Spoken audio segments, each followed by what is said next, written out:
Okay, सो 30 में से only 20 student ने अटेंड किया था, बाकी 10 स्टूडेंट ने अटेंड नहीं किया है। मैंने ये पूछा कि जीओसी 2 के कितने स्टूडेंट ने लेक्चर अटेंड किया है, सारे तो प्रीवियस जितने भी लेक्चर हुए आपके 3 लेक्चर्स हुए, क्या सभी स्टूडेंट ने अटेंड किया था जीओसी 2 के लेक्चर?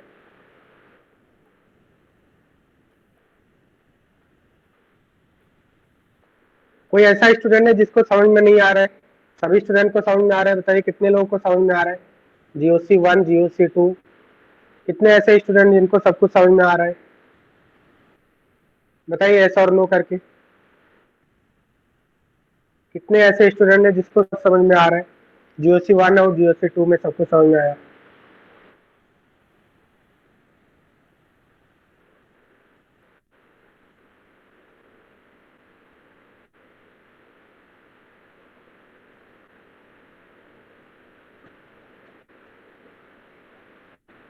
ओके, 14 स्टूडेंट को समझ में आ रहा है, बाकी अदर स्टूडेंट को नहीं समझ में आ रहा है? केवल 14 स्टूडेंट को ही समझ में आ रहा है।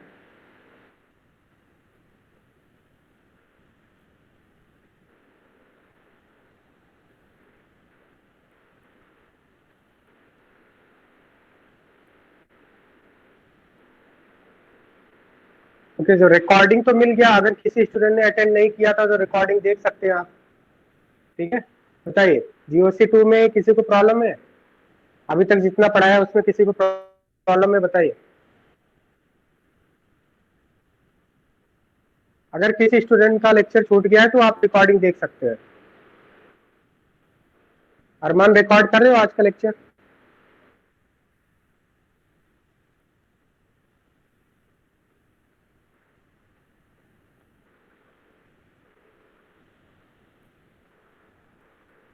ओके, तो प्रीवियस क्लास में मैंने 2 क्वेश्चंस आपको होमवर्क में दिया था, बताइए क्या आंसर होगा?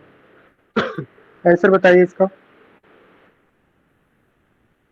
स्टेबिलिटी, हम लोग कार्बन आयंस की स्टेबिलिटी देख रहे थे। मैं एक बार फिर से बोल रहा हूँ, अगर किसी स्टूडेंट का कुछ लेक्चर छूट गया है नेट की वजह से तो आप रिकॉर्डिंग देख सकते हैं। बात समझ में आ रहा है ना?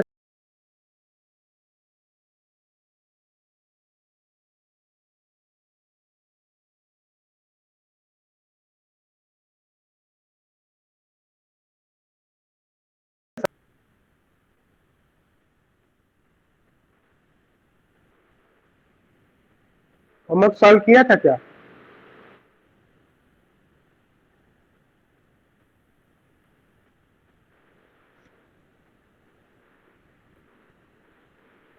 हेलो स्टूडेंट, बोलेंगे होमवर्क सॉल्व किया क्या आपने?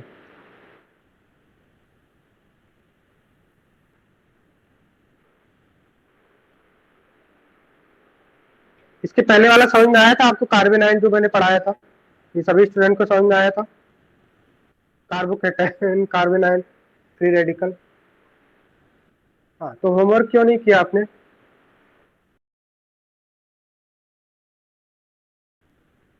ठीक है, यहाँ पे बताइए, अभी अभी सॉल्व करके बताइए क्या आंसर होगा। You have to find the stability of carbon ions, these carbon ions. What will be correct order? बताइए।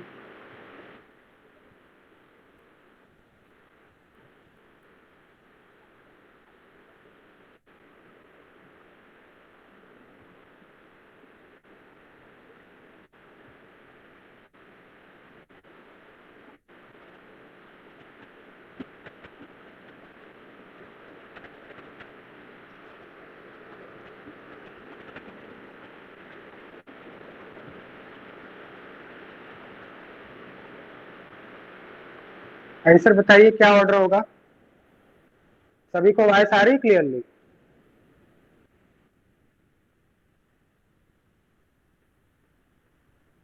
हाँ, आंसर बताइए। 2314? नहीं, 2314 नहीं होगा। देखो यहाँ पे अगर मैं इन तीनों में कंपेयर करूं, इन तीनों में कौन क्या ऑर्डर होगा? इधर आप देखिए, ऑक्सीजन के ऊपर नेगेटिव चार्ज है, इधर नाइट्रोजन के ऊपर नेगेटिव चार्ज, इधर कार्बन के ऊपर नेगेटिव चार्ज। मैंने आपको क्या बताया था? मोर इलेक्ट्रोनेगेटिव एटम के ऊपर नेगेटिव चार्ज ज्यादा स्टेबल होता है। तो कार्बन, नाइट्रोजन और ऑक्सीजन, ऑक्सीजन ज्यादा इलेक्ट्रोनेगेटिव, तो इसके ऊपर नेगेटिव चार्ज ज्यादा स्टेबल होगा। इसका मतलब 2 3 4 में अगर हम कंपेयर करें तो 2 is greater than 3 is greater than 4. Okay, negative charge on more electronegative atom is more stable. तो हमें क्या देखना होता है, जिस एटम के ऊपर नेगेटिव चार्ज है उसकी स्टेबिलिटी देखना होता है. तो we have to focus, because ये वाला पार्ट तो सभी में सेम है, जहां पे डिफरेंस हमें वही देखना होता है. तो इन तीनों कंपाउंड में से मोस्ट स्टेबल कौन सा होगा? इन तीनों कंपाउंड में से आपका सेकंड ज्यादा स्टेबल होगा, देन थर्ड, देन फोर्थ आएगा. इतनी बात समझ में आ रहा है आपको? ये हमने किस बेसिस पे ये लिखा है? इलेक्ट्रोनेगेटिविटी के बेसिस पे. अब इसके बाद अगर हम देखें इन दोनों में, अगर हम कंपेयर करें तो इन दोनों में कौन ज्यादा स्टेबल होगा? यहाँ पे ऑक्सीजन के ऊपर नेगेटिव चार्ज, इधर सल्फर के ऊपर नेगेटिव चार्ज है. मैंने बताया था जो बिग साइज वाले एटम होते हैं उनके ऊपर नेगेटिव चार्ज ज्यादा स्टेबल होता है. इसका रीजन मैंने बताया था आपको कि ऑक्सीजन के ऊपर भी एक नेगेटिव चार्ज है, सल्फर के ऊपर भी नेगेटिव चार्ज है. ज्यादा बड़ी साइज किसकी होती है? सल्फर की, क्योंकि सल्फर थर्ड पीरियड से बिलोंग करता है, ऑक्सीजन के जस्ट नीचे आता है पीरियोडिक टेबल में. ठीक है, और ये आपका सेकंड पीरियड से बिलोंग करता है. तो यहाँ पे 1 यूनिट का negative charge small surface area पे है, यहाँ पे 1 यूनिट का negative charge large surface area पे है. तो जब यहाँ पे इलेक्ट्रॉन क्लाउड डिस्ट्रीब्यूट होगा, चार्ज डेंसिटी जब डिस्ट्रीब्यूट होगा, तो स्मॉल सरफेस एरिया पे ज्यादा स्टेबल होगा या लार्ज सरफेस एरिया पे ज्यादा स्टेबल होगा? Both have 1 unit of negative charge, both have 1 unit of negative charge. यहाँ पे जो 1 यूनिट का नेगेटिव चार्ज है स्मॉल सरफेस एरिया पे डिस्ट्रीब्यूटेड, मतलब यहाँ पे चार्ज डेंसिटी ज्यादा होगा. चार्ज डेंसिटी ज्यादा होगा तो इलेक्ट्रॉन क्लाउड और इलेक्ट्रॉन क्लाउड के बीच में रिपल्सन के चांसेस है. यहाँ पे क्या है, 1 यूनिट का नेगेटिव चार्ज इधर भी है, बट यहाँ पे लार्ज सरफेस एरिया है. लार्ज सरफेस एरिया का इसका मतलब क्या है? यूनिफॉर्मली डिस्ट्रीब्यूट हो जाएगा. लार्ज सरफेस एरिया में चार्ज डेंसिटी कम होगा, there is less scope of repulsion. बात समझ में आए? तो स्मॉल साइज के एटम के ऊपर नेगेटिव चार्ज ज्यादा स्टेबल होगा या लार्ज साइज वाले एटम के ऊपर नेगेटिव चार्ज ज्यादा स्टेबल? आप बोलेंगे लार्ज साइज एटम पे नेगेटिव चार्ज ज्यादा स्टेबल होता है. तो फर्स्ट एंड सेकंड में कौन ज्यादा स्टेबल हो जाएगा वो हम लोग देखेंगे. फर्स्ट एंड सेकंड में कंपेयर करेंगे based on size. First is greater than second based on size. अब इन दोनों को आप कंबाइन कर दीजिए. तो कंबाइन करने के बाद ऑर्डर क्या बनेगा? 1 2 3 4, ये आपका ऑर्डर बनेगा, ये स्टेबिलिटी का ऑर्डर बनेगा. और एक बार मैं आपको बता देता हूं, जब इस तरह के क्वेश्चन हो कि आपका सेम पीरियड वाले 3 एलिमेंट है और एक डिफरेंट पीरियड का एलिमेंट है, तो हम लोग साइज को ज्यादा प्रेफरेंस देते हैं इलेक्ट्रोनेगेटिविटी से. पहला प्रेफरेंस साइज का होगा, उसके बाद इलेक्ट्रोनेगेटिविटी का होगा. मतलब जिसकी बड़ी साइज है वो सबसे पहले आएगा, उसके बाद इलेक्ट्रोनेगेटिविटी. या तो आप ऐसा कर सकते हैं या फिर इस तरह से पार्ट्स में डिवाइड करके कर सकते हैं. क्या सभी स्टूडेंट को समझ में आ गया? बताइए कितने स्टूडेंट को समझ में आया ये बात?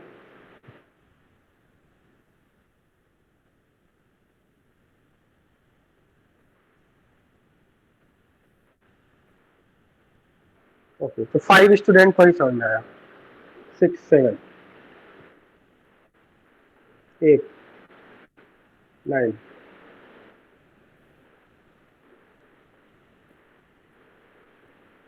ओके, सो 30 में से 9 स्टूडेंट को समझ में आया.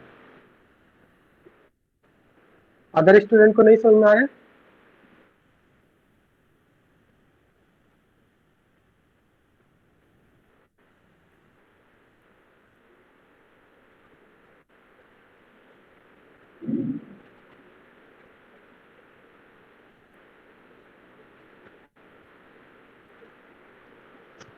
नेक्स्ट क्वेश्चन मैंने इस तरह से दिया था, इसमें बताइए क्या ऑर्डर होगा?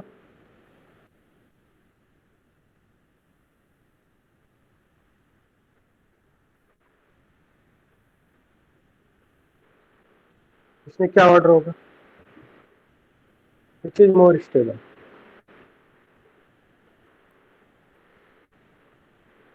Out of first and second which is more stable?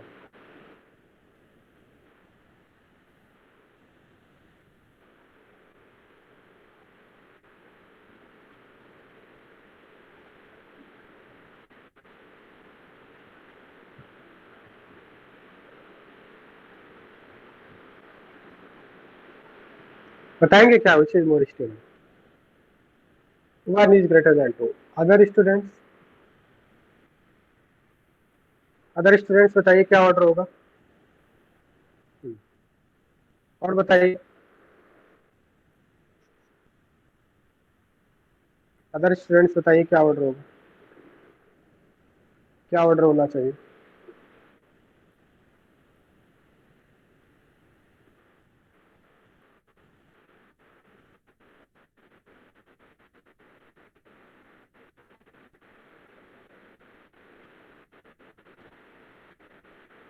Wrong है। देखो यहाँ पे फर्स्ट वाले स्ट्रक्चर में कितने एरोमेटिक रिंग है,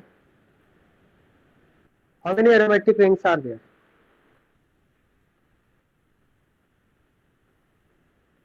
ठीक है। सेकंड स्ट्रक्चर में कितने एरोमेटिक रिंग है, सेकंड स्ट्रक्चर में कितने एरोमेटिक रिंग है।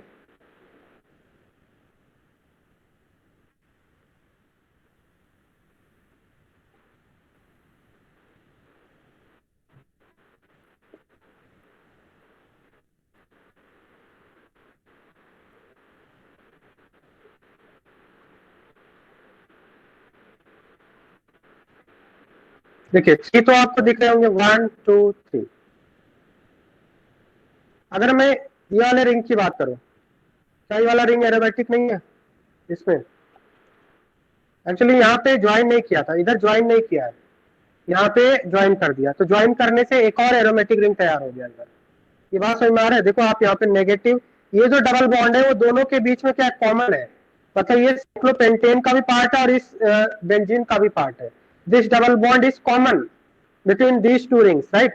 तो ये डबल बॉन्ड इसका भी पार्ट है और इसका भी पार्ट है, तो 2 2 4 एंड 2 6, मतलब ये रिंग भी एरोमेटिक है। इतनी बात समझ में आ रहा है आपको, मतलब ये रिंग आपका कैसा हो गया, ये अंदर वाला रिंग भी आपका एरोमेटिक हो गया। जब मैंने ज्वाइन कर दिया तो ज्वाइन करने से ये भी एरोमेटिक हो गया, पहले ज्वाइन नहीं किया था तो एरोमेटिक नहीं था। ठीक है। इसी तरह से अगर मैं यहाँ पे बात करूं, क्या ये वाला रिंग भी एरोमेटिक होगा, क्योंकि हमें पता है कि जो बेंजीन का पाई बॉन्ड होता है वो डीलोकलाइज होता है, मतलब ये घूम फिर के कभी ना कभी इधर आएगा, बताना मुझे, ये कभी ना कभी इधर आएगा, मतलब एक बार यहाँ पे होगा डबल बॉन्ड और एक बार यहाँ पे आएगा, ऐसा आएगा ना घूम के, क्योंकि हमें पता है बेंजीन में क्या होता है, कॉन्जुगेशन होता है, रेजोनेंस होता है। तो जब ये डबल बॉन्ड यहाँ पे आएगा, जब ये डबल बॉन्ड यहाँ पे आएगा तो डबल डबल और यहाँ पे नेगेटिव चार्ज कितने हो गए, क्या ये रिंग भी आपका 6 हो जाएगा, एरोमेटिक हो जाएगा, बिकॉज ऑफ 6 पाई इलेक्ट्रॉन। जब बेंजीन का डबल बॉन्ड इधर घूम के आएगा तो ये रिंग भी एरोमेटिक बन जाएगा।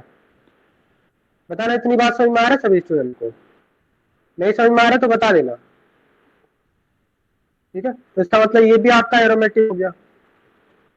और सिमिलरली ये वाला रिंग आप देखिए, क्या ये वाला रिंग भी एरोमेटिक होगा, मतलब बेंजीन का डबल बॉन्ड यहाँ पे आएगा घूम के, और ये वाला बेंजीन का भी डबल बॉन्ड यहाँ पे आएगा कभी कभी घूम के, कभी ना कभी तो घूम के आएगा, क्योंकि they are always in motion. घूम के जब यहाँ पे आएगा तो 2 2 4 एंड 2 6, मतलब ये भी एरोमेटिक हो जाएगा। यहाँ पे कितने एरोमेटिक हो गए, जब मैंने कनेक्ट कर दिया तो कितने एरोमेटिक हो गए, 3 तो पहले थे, 3 और हो गए, कितने हो गए नंबर ऑफ एरोमेटिक रिंग, 6। और हमें पता है एरोमेटिक जो कंपाउंड्स होते हैं, अगर किसी कंपाउंड में एरोमेटिक कैरेक्टर आ गया तो इसका मतलब it will lead to high, very high stability in the compound, मतलब एरोमेटिक से अच्छा तो कुछ नहीं, मतलब मोक्ष की प्राप्ति हो गई इस कंपाउंड को, स्वर्ग मिल गया इसको। बात सही में आ रहा है, अगर किसी कंपाउंड में एरोमेटिक कैरेक्टर आ गया मतलब मोक्ष की प्राप्ति हो गया, उससे ज्यादा स्टेबल और कुछ नहीं। तो दोनों में से ज्यादा स्टेबल कौन सा होगा, फर्स्ट एंड सेकंड। फर्स्ट में 3 एरोमेटिक रिंग है, सेकंड में 6 एरोमेटिक रिंग है, दैट मींस सेकंड ज्यादा स्टेबल होगा फर्स्ट से। इतनी बात समझ में आ रहा है सभी स्टूडेंट को, second will be more stable than first. This will be the stability order. This will be a stability order. Okay.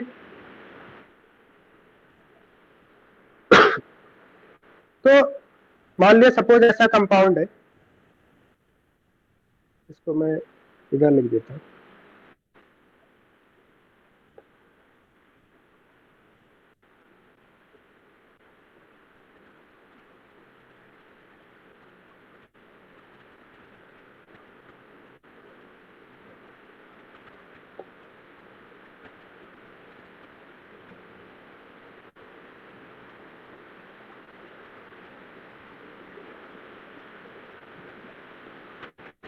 Suppose मान लिया ऐसा कंपाउंड है, इस टाइप का कंपाउंड है। बताइए इस कंपाउंड में एसिडिक हाइड्रोजन किधर, आपसे पूछा है एसिडिक हाइड्रोजन किधर, अगर आपका क्वेश्चन है identify acidic hydrogen, acidic hydrogen in the compound, तो आप क्या बोलेंगे? तो एसिडिक हाइड्रोजन का मतलब पता होगा आपको, जैसे सल्फ्यूरिक एसिड है, एसिड वो होते हैं जो वाटर में जाने के बाद H+ रिलीज करते हैं। तो इस कंपाउंड में कोई ऐसा H दिख रहा है जो हाईली एसिडिक, मतलब जो फटाफट रिलीज हो जाएगा, जल्दी से रिलीज हो जाएगा। तो एसिडिक हाइड्रोजन वो हाइड्रोजन होता है जो इजीली रिलीज हो जाए। बताइए कौन सा हाइड्रोजन इस कंपाउंड में एसिडिक है? ऐसा हाइड्रोजन जो निकलने के बाद कंपाउंड को स्टेबिलिटी दे, ऐसे हाइड्रोजन को हम लोग एसिडिक हाइड्रोजन बोलते हैं। तो ये वाला जो हाइड्रोजन होगा जो सेंटर पे प्रेजेंट है, क्या ये एसिडिक हाइड्रोजन होगा? इसको बोलेंगे एसिडिक हाइड्रोजन। क्यों बोलेंगे इसको एसिडिक हाइड्रोजन? क्योंकि अगर ये हाइड्रोजन निकलता है, इस हाइड्रोजन के निकलने की टेंडेंसी बहुत ही अच्छी होगी। वाटर में जैसे इस कंपाउंड को डालेंगे, इस कंपाउंड का जो सेंट्रल हाइड्रोजन जल्दी से निकल जाएगा, बाहर निकल जाएगा। और आपको पता है जो एसिड्स क्या होते हैं, जो इजीली H+ फर्निश करते हैं, जो इजीली H+ लूज कर देते हैं, ऐसे कंपाउंड को हम लोग एसिड बोलते हैं। तो इस कंपाउंड में जो सेंट्रल कार्बन से हाइड्रोजन जुड़ा हुआ एसिडिक हाइड्रोजन होगा। मतलब अगर हमें एसिडिक हाइड्रोजन पहचानना है, आइडेंटिफाई करना है, तो हम लोग क्या बोलेंगे कि ऐसा हाइड्रोजन जो निकलने के बाद जो आपका एनायन बन रहा है वो स्टेबल हो जाए। कंपाउंड अगर प्रोडक्ट स्टेबल हो गया, अगर उस हाइड्रोजन के निकलने के बाद जो एनायन बन रहा है, एनायन यही बन रहा है ना, अगर कंपाउंड स्टेबल हो जाए तो उस हाइड्रोजन को हम लोग एसिडिक हाइड्रोजन बोलते हैं। देखो सिंपल सी बात है, क्या ये हाइड्रोजन के निकलने की टेंडेंसी है, लूज करने की टेंडेंसी है, रिलीज होने की टेंडेंसी? हाँ, बहुत अच्छी टेंडेंसी है। क्योंकि अगर ये हाइड्रोजन निकलेगा तो ये कंपाउंड को क्या बना देगा? एरोमेटिक बना देगा। जो अंदर वाले रिंग है उनको एरोमेटिक बना देगा। ये बात समझ में आ रहा है आपको? इतनी बात समझ में आ रहा है आपको? बताइए। इस हाइड्रोजन को हम लोग बोलेंगे highly acidic hydrogen. This is highly acidic hydrogen. Okay, तो एसिडिक हाइड्रोजन कैसे पहचानते हैं उसके लिए भी मैं लिख देता हूं यहाँ पे। एसिडिक हाइड्रोजन क्या होते हैं? सपोज वाले जेड कोई आपका ग्रुप है और उससे H लगा हुआ है, तो इस हाइड्रोजन को एसिडिक बोलेंगे अगर if Z is equal to more electronegative atom like oxygen, nitrogen, triple bonded carbon, sp carbon,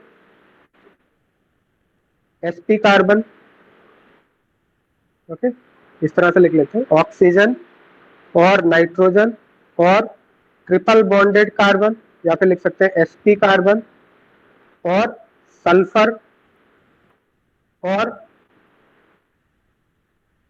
इस टाइप का अगर आपको ग्रुप हो जाए जिसमें आपका एरोमेटिक बन जाए, जैसे ये हाइड्रोजन आपका, इसमें ये जो हाइड्रोजन है जो निकलने के बाद आपको कंपाउंड क्या बन जाएगा?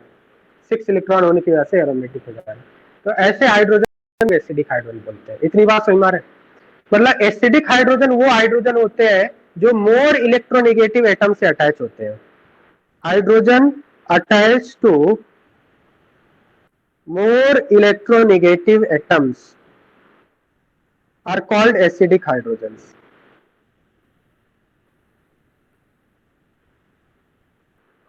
Hydrogen attached to more electronegative atoms are called acidic hydrogens.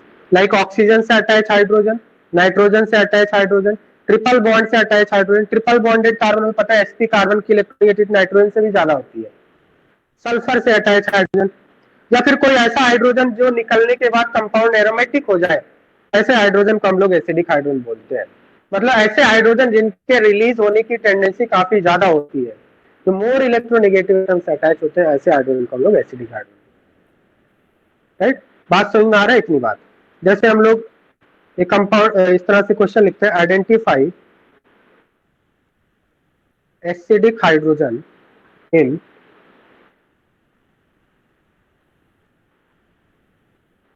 जैसे आपको बताना फिनॉल में एसिडिक हाइड्रोजन बताना है, एसिटिक हाइड्रोजन, एसिटिक एसिड में आपको एसिडिक हाइड्रोजन बताना है, बेंजोइक एसिड में आपको एसिडिक हाइड्रोजन बताना है। आपको अंडरलाइन करना है which hydrogen is acidic. Okay, H2S में आपको एसिडिक हाइड्रोजन बताना।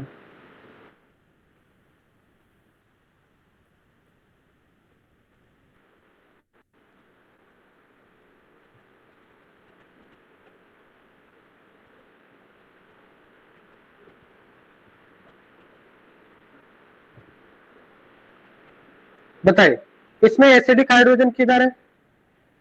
फर्स्ट वाले में। फिनॉल में एसिडिक हाइड्रोजन किधर है बताइए? टॉप नहीं, ऑक्सीजन से अटैच हाइड्रोजन, ये वाला हाइड्रोजन एसिडिक होगा। मतलब जब फिनॉल को आप वाटर में डालेंगे, फिनॉल को जब आप वाटर में डालेंगे तो कौन सा हाइड्रोजन निकलेगा? जो ऑक्सीजन से अटैच हाइड्रोजन वो आपका निकल जाएगा और ये बन जाएगा फिनॉक्साइड आयन। ये क्या बन जाएगा? Phenoxide ion. इतनी बात समझ में आ रहे हैं? तो मोर इलेक्ट्रोनेगेटिव एटम से अटैच हाइड्रोजन को एसिडिक हाइड्रोजन बोलते हैं। जैसे यहाँ पे देखिए एसिटिक एसिड में हाइड्रोजन किधर है? और एक और बात होती है, एसिडिक हाइड्रोजन उसको बोलते हैं जो निकलने के बाद जो प्रोडक्ट बन रहा है वो स्टेबल हो जाए। जैसे यहाँ पे अगर ये हाइड्रोजन निकलेगा तो जो प्रोडक्ट बन रहा है फिनॉक्साइड आयन, क्या वो स्टेबल होगा? उसमें कोई ऐसा फैक्टर है, स्टेबलाइजिंग फैक्टर है उसमें? What is stabilising factor in this? You will say that resonance, क्योंकि यहाँ पे जो नेगेटिव चार्ज बनेगा वो कॉन्जुगेशन में होगा, और हमें पता है कि रेजोनेंस क्या करता है कि आयन को स्टेबलाइज करता है। तो एसिडिक हाइड्रोजन आइडेंटिफाई करने के दो तरीके, एक तो मोर इलेक्ट्रोनेगेटिव एटम से अटैच जो हाइड्रोजन होते हैं उनको एसिडिक बोलते हैं, या फिर आप ऐसा बोल सकते हैं ऐसे हाइड्रोजन जो निकलने के बाद जो कॉन्जुगेट बेस बन रहा है, इसको क्या बोलेंगे हम लोग? क्या इसको हम लोग कॉन्जुगेट बेस बोलते हैं? This phenoxide ion is the conjugate base of acid phenol. Conjugate base का मतलब होता है किसी भी एसिड से हाइड्रोजन निकलने के बाद जो कंपाउंड बनता है उसको कॉन्जुगेट बेस बोलते हैं, जो एनायन बनता है उसको कॉन्जुगेट बेस बोलते हैं। तो किसी भी कंपाउंड में एसिडिक हाइड्रोजन कैसे पहचानेंगे? अगर वो हाइड्रोजन निकलने के बाद जो कॉन्जुगेट बेस बन रहा है, जो एनायन बन रहा है वो स्टेबल है, तो हम लोग बोलेंगे वो एसिडिक हाइड्रोजन है। बात समझ में आ रहा है? जैसे एसिटिक एसिड में बताइए कौन सा हाइड्रोजन एसिडिक है? This hydrogen which is attached to carbon? No, क्योंकि कार्बन की इलेक्ट्रोनिटी और हाइड्रोजन की तो सेम सेम होती है। ठीक है, कौन सा हाइड्रोजन एसिडिक है? ये कार्बोक्सिलिक, जो OH से अटैच है, ऑक्सीजन से अटैच है। अब यहाँ पे देखो, जब एसिटिक एसिड का जब आप कॉन्जुगेट बेस बनाओगे तो क्या बनेगा? एसिटेट आयन बनेगा। एसिटेट आयन में क्या कोई स्टेबलाइजिंग फैक्टर है? क्या ये कार्बन आयन स्टेबलाइज होगा? हाँ स्टेबलाइज होगा, रेजोनेंस से स्टेबलाइज होगा। इसका मतलब ये हाइड्रोजन एसिडिक है, मतलब क्योंकि ये हाइड्रोजन निकलने के बाद जो आपका कंपाउंड बन रहा है वो स्टेबल है, इसका मतलब ये हाइड्रोजन एसिडिक है, मतलब जल्दी से निकल जाएगा। अगर कंपाउंड स्टेबल, अगर प्रोडक्ट स्टेबल होगा इसका मतलब फटाफट H+ निकल जाएगा। क्या इसके इस H के निकलने की टेंडेंसी है? हाँ है। क्यों? क्योंकि ये अगर H निकलता है तो जो कंपाउंड बन रहा है वो स्टेबल है, इसका मतलब इसकी H निकलने की टेंडेंसी है। और जो H निकलने की टेंडेंसी, जिस कंपाउंड से H इजीली निकल सकता है उसी कंपाउंड को हम लोग एसिड बोलते हैं। जैसे सल्फ्यूरिक एसिड से H निकल जाता है, रिलीज हो जाता है easily, right? Similarly benzoic acid में बताइए, बेंजोइक एसिड में एसिडिक हाइड्रोजन किधर है? This hydrogen is acidic. CH3SH में कौन सा हाइड्रोजन एसिडिक है? Which is attached to more electronegative sulphur. ठीक है, इसे बताना एसिटाइलिन में, एसिटाइलिन में कौन सा हाइड्रोजन एसिडिक है? कौन सा हाइड्रोजन एसिडिक है? जो sp कार्बन से अटैच है, मोर इलेक्ट्रो, sp कार्बन की जो इलेक्ट्रोनेगेटिविटी होती है और नाइट्रोजन से भी ज्यादा होती है, sp3 नाइट्रोजन से ज्यादा होती है sp कार्बन की। ठीक है, तो ये जो आपका हाइड्रोजन होगा ये कैसा होगा? आपका एसिडिक होगा। सिमिलरली इस कंपाउंड में बताइए,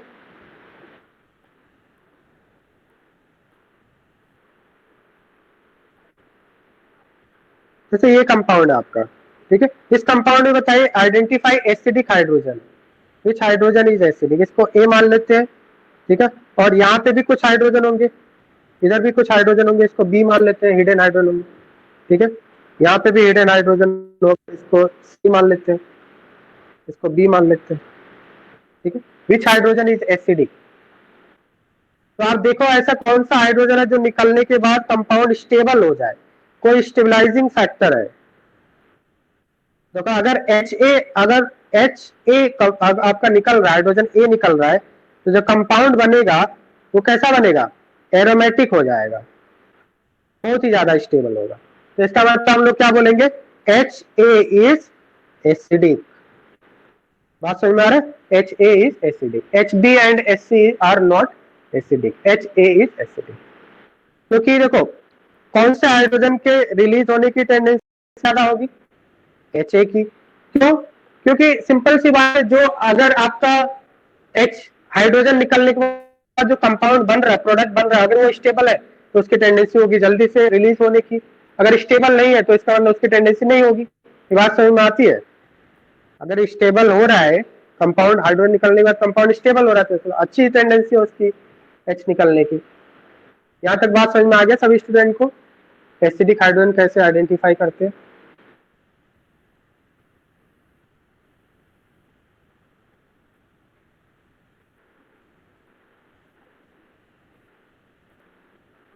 ओके, तो हमने GOC2 में फर्स्ट जो आपका देखा था, हमने कार्बोकेटायन के बारे में स्टडी किया, रीअरेंजमेंट कार्बोकेटायन रीअरेंजमेंट के बारे में स्टडी किया, देन कार्बन फ्री रेडिकल, कार्बोनाइन।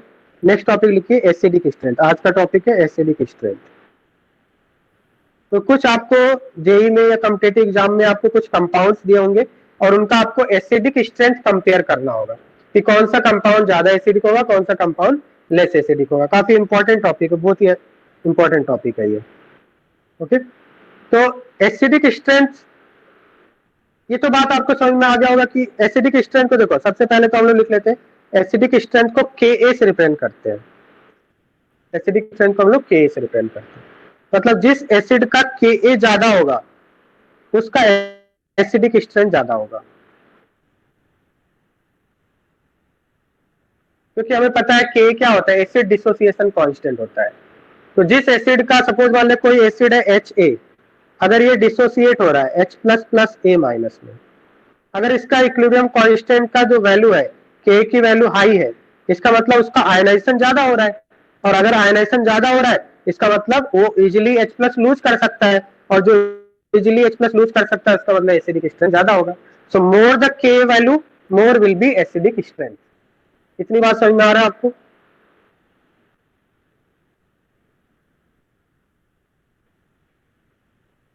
अब यहाँ पे बेसिकली हम लोग आर्हीनियस एसिड्स की बात करेंगे। आर्हीनियस एसिड्स, आर्हीनियस एसिड्स क्या होते हैं? विच release H plus ion in water. ऐसे कंपाउंड जो H प्लस आयोन वाटर में रिलीज करते हैं उनको आर्हीनियस एसिड्स बोलते हैं। For example HBr। HBr एक बहुत ही अच्छा एसिड होता है। जैसे ही आप इसको वाटर में डिजोल्व करेंगे, वाटर में डिप करेंगे, वाटर में डालेंगे तो क्या होगा, ये ब्रेक हो जाएगा तुरंत, H plus and Br minus. मतलब ये क्या करेगा, वाटर में H प्लस प्रोड्यूस करेगा, वाटर में जाने के बाद ब्रेक करेगा, H प्लस प्रोड्यूस करेगा, तो हम लोग HBr को क्या बोलेंगे, एसिड बोलेंगे। तो ऐसे कंपाउंड जो वाटर में H प्लस प्रोड्यूस करते हैं उनको आर्हीनियस एसिड बोलेंगे। Organic acids, organic acids are arrhenius acids, not Lewis acids।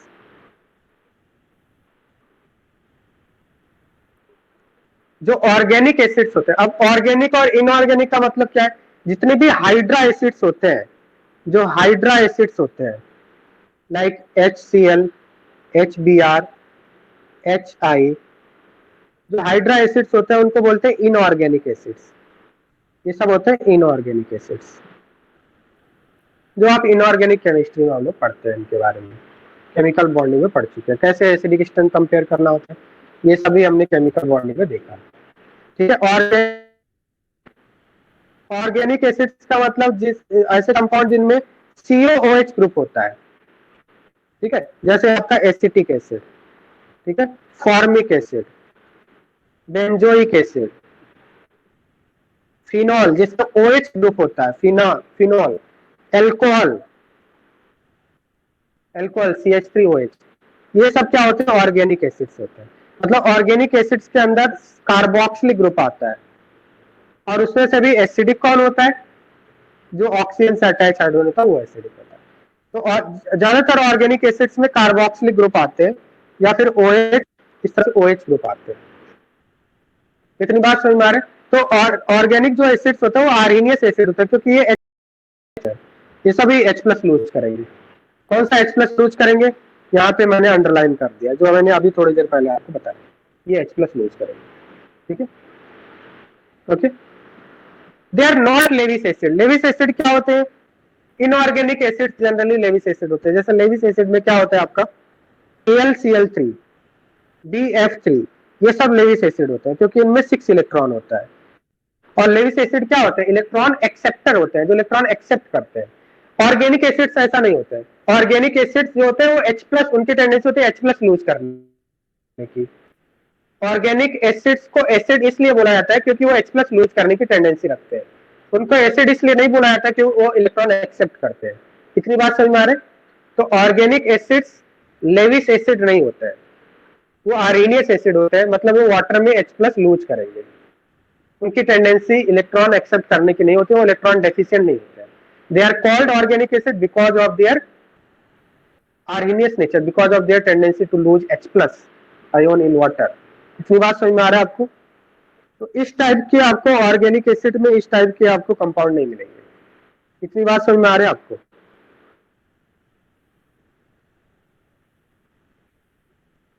अब यहां पे लिखेंगे कि जो ऑर्गेनिक एसिड्स होते हैं, organic acids are oxygenous compounds. Oxygenous compounds, oxygenous compounds का मतलब ऑक्सीजन कंटेनिंग कंपाउंड। जनरली जितने भी ऑर्गेनिक एसिड्स होते हैं उनमें ऑक्सीजन जरूर होगा। जैसे यहाँ पे आप देख सकते हैं कार्बोक्सिलिक एसिड में 2 ऑक्सीजन दिख रहा है, फिनॉल के अंदर भी आपको ऑक्सीजन दिख रहा है, और जो ऑक्सीजन से अटैच हाइड्रोजन होता है वही एसिडिक होता है। तो क्या हम लोग बोल सकते हैं organic acids are oxygenous compound, मतलब ऑक्सीजन कंटेनिंग कंपाउंड्स होते हैं organic acids. You can see these examples. Okay, next हम लोग बोलेंगे कि organic acids, organic bases, bases की बात कर लेते हैं। जो ऑर्गेनिक बेस होते हैं, organic bases are nitrogenous compounds. Nitrogenous compounds. अब देखो, वैसे तो बेस का डेफिनेशन क्या होता है? आर्हेनियस बेस का डेफिनेशन क्या होता है? ऐसे कंपाउंड जिनमें OH होते हैं, जो वाटर में जाने पे OH- रिलीज करते हैं, जैसे NaOH, KOH, RbOH, CSOH, ये सब क्या होते हैं? Calcium hydroxide. ये सब इनऑर्गेनिक बेसिस है जो OH- लूज करते हैं। बट ऑर्गेनिक बेसिस कौन होते हैं? नाइट्रोजन कंटेनिंग कंपाउंड्स होते हैं, वो जिनमें NH2 ग्रुप होता है। आप ऐसा समझ सकते हैं जिनमें NH ग्रुप होता है, जैसे एनिलीन। एनिलीन के अंदर, एनिलीन एक बहुत ही अच्छा बेस होता है, इसको ऑर्गेनिक बेस बोलते हैं, क्योंकि इसमें क्या है? नाइट्रोजन NH2 ग्रुप होता है। ऐसे कंपाउंड जो जिसमें NH2 ग्रुप है वो बेस, उनको बेस बोलते हैं। क्यों बोलते हैं वो बताएंगे, ऑर्गेनिक बेस बोलते हैं उनको। लाइक CH3NH2, ये भी आपका एक बेस है, ऑर्गेनिक बेस है, राइट? एनिलीन, CH3NH2 और RNH2, कोई भी RNH2 बोल सकते हैं, ये सारे क्या है? बेसेस है। तो हम लोग ऐसा बोल सकते हैं कि के ऑर्गेनिक बेसिस होते हैं वो नाइट्रोजनस कंपाउंड होते हैं, मींस नाइट्रोजन कंटेनिंग कंपाउंड्स होते हैं, क्या ये बोल सकते हैं? और बेसिक नेचर किसकी वजह से? बेसिक नेचर किसकी वजह से? Because of NH2, because of NH2 they have basic nature. अब इसको बेसिक NH2 होने से बेसिक नेचर क्यों बोलते हैं? क्योंकि यहाँ पे मैंने आपको बताया था लेविस बेस जो होते हैं वो इलेक्ट्रॉन रिलीज कर इलेक्ट्रॉन, लेविस बेस क्या होते हैं? इलेक्ट्रॉन रिच कंपाउंड होते हैं, जिनकी टेंडेंसी होती है इलेक्ट्रॉन डोनेट करने की। क्या एनिलीन के अंदर कोई ऐसा लोन पेयर है जो इलेक्ट्रॉन डोनेट कर? लेविस बेसिस होते हैं इलेक्ट्रॉन डोनर। क्या ये इलेक्ट्रॉन डोनर है? सपोज कोई H+ आया इलेक्ट्रॉन डेफिशिएंट सेंटर, तो क्या इसको इलेक्ट्रॉन डोनेट कर सकता है? बिल्कुल। तो ये जो आपके बेसिस है, इनको बेस क्यों बोल रहे हैं? इनको बेस क्यों बोल रहे हैं? क्या ये OH- लूज करेंगे इसलिए बेस बोल रहे हैं? नहीं, इसको बेस इसलिए बोल रहे हैं क्योंकि ये इलेक्ट्रॉन डोनेट करने की टेंडेंसी रखते हैं, और इलेक्ट्रॉन डोनेट करने की टेंडेंसी जो रखते हैं उनको लेविस बेस बोलते हैं, आर्हेनियस बेस नहीं बोलते। हम लोग बोल सकते हैं organic acids are oxygen containing compounds, organic bases are nitrogen containing compound, और इनमें इनको बेस इसलिए बोला है because of NH2, because they have lone pair electron and they can donate their lone pair electron to other electron deficient centers, right? अब हम लोग यहाँ पे देखते हैं, सपोज मान लिया आपके पास 2 एसिड्स है, HA एंड HB, 2 एसिड्स है। HA को हमने वाटर में डिसॉल्व किया, HA को वाटर में डिसॉल्व किया और HB को भी वाटर में डिसॉल्व किया। हमें कंपेयर करना है कि कौन सा HA और HB में से कौन सा ज्यादा एसिडिक होगा, ठीक है। तो HA का वाटर के साथ जब रिएक्शन होगा तो ये H+ लूज करेगा और वाटर क्या करेगा, इसके H+ को एक्सेप्ट कर लेगा और क्या बन जाएगा, हाइड्रोनियम आयन बन जाएगा। यहाँ से A- बन जाएगा प्लस H3O+ बन जाएगा।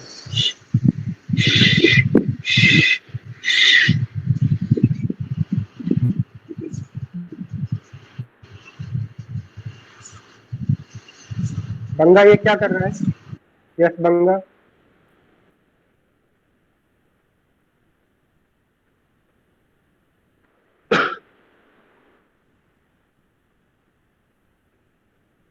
यस बंगा क्या प्रॉब्लम है बताओ।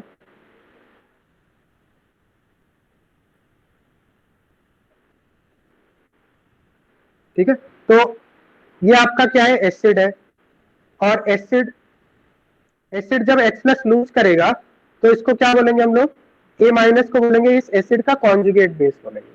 ठीक है, सिमिलरली जो आपका HB है, वाटर में जाने के बाद H+ लूज करने के बाद क्या बनेगा, B- प्लस H3+ बन जाएगा। तो B- is conjugate base of HB, इसको बोलेंगे कॉन्जुगेट बेस ऑफ HB। अब हमें आइडेंटिफाई करना है which is more HA and HB, which is more acidic. Okay, कैसे कंपेयर करेंगे, तो मान लिया हम लोग ऐसा मान लेते हैं कि सपोज A- मोर स्टेबल है, A- आपका मोर स्टेबल है और जो B- है, जो HP का कॉन्जुगेट बेस है, वो लेस स्टेबल है। ओके, तो ये आपको इंफॉर्मेशन दिया गया है कि A- मोर स्टेबल है, B- लेस स्टेबल। क्या आप बता सकते हैं कि कौन सा ज्यादा एसिडिक है इन दोनों में से? कौन ज्यादा एसिडिक होगा इस बात पे डिपेंड करेगा जो इजीली H+ लूज कर सके। कौन इजीली H+ लूज कर सकता है? HA और HB में से किसकी ज्यादा टेंडेंसी है H+ लूज करने की? H+ वही लूज करेगा जिसका प्रोडक्ट ज्यादा स्टेबल होगा।